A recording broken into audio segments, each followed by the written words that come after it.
Au plan pictural, il m'a appris à composer un dessin, une gouache à l'époque, à composer, puisque c'est un grand architecte de la peinture. Il a d'ailleurs non seulement peint des choses très structurées, mais aussi fait des sculptures dans la dernière partie de sa vie.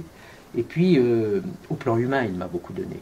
Il m'a beaucoup apporté au plan humain. C'était un humaniste très très généreux.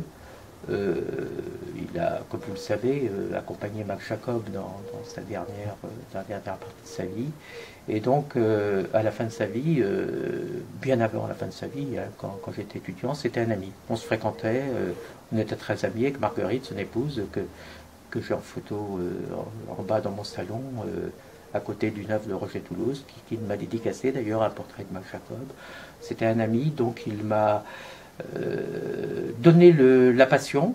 Ce qui est étonnant, c'est que quand j'avais 20 ans, moi j'étais passionné par le football.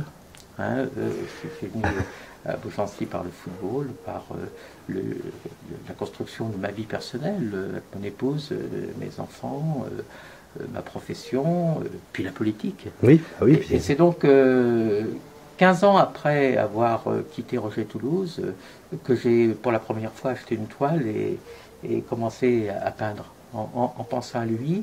Mais contrairement à certains de ses élèves, en me détachant de lui, je vous ai dit, il m'a apporté beaucoup dans la construction d'un tableau, le rôle de la lumière, hein, le mystère des personnages, le côté un peu mystique aussi, bien que Roger Toulouse comme moi soit plutôt agnostique, hein, pas du tout pratiquant, mais un côté mystique qu'on retrouve dans ses œuvres et que j'essaie de trouver, étant entendu que même si c'est très prétentieux, moi je crois à la dimension spirituelle de la création artistique. Le plus grand bonheur qu'on puisse connaître, c'est de terminer un tableau.